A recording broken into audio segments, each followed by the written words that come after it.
Nang minsan ang dating Pangulo ay magbigay ng paalala sa pagtago ng arma sabay mag-ingat sa pagdala at baka raw ay may maputol pa. Sundin na lang ninyo yung style na dito ilagay sa... Pero bantay kayo kaya kung dito sa gitna, dyan nila nilalagay sa gitna eh. Ang baka nakakap, nakalimutan mong ilak. Kung mawala yung utin mo, magpakamatay ka na lang rin. Balik patay ka na yan. Aanhin mo nga naman ng madaming medalya kung si Junjun ay wala na. Kasi ka pa, purma ka pa. Medal of Honor, Valor. Tapos wala ng utin. Bali, wala na yan. Diba? Tuloy mo na. Good vibes naman ang hatid nitong ating susunod na eksena. Tagaktak ang pawis ni Chavit Singson nang ma-hotseat siya. Sa kanyang Hokage moves na sana, pati dating Pangulo ay updated sa ginawa niya. Narvacan Municipal Mayor Luis Chavit Singson, Sir.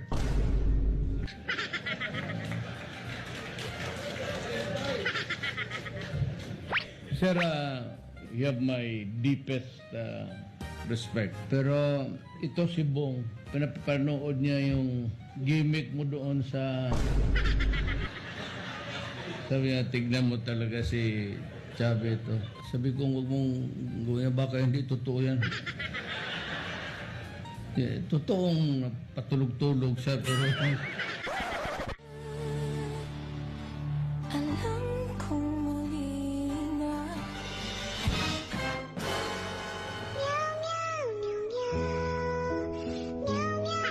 At dahil gimmick ni Chavit ay nagmintis, better luck na lang next time and... May the next mission be accomplished. Kilala ng marami si Pangulong Duterte bilang matapang at tigasin, pero hindi alam ng iilan na siya ay minsan nang lumambot rin. Ako, bakla ako noon. Sinong bakla dito? Walang yan. Sino ba? Nag-admita na nga ako eh. Bakla man ako noon. Mabuhay ang bakla ng Pilipinas! Di kalaunan, pagiging malambot ay nalabanan nang si Mutya ay kanyang maibigan. Pero nagamot ko ang sarili ko. Nung nakita ko si Mutya, sabi ko ito na. Naging lalaki ako uli.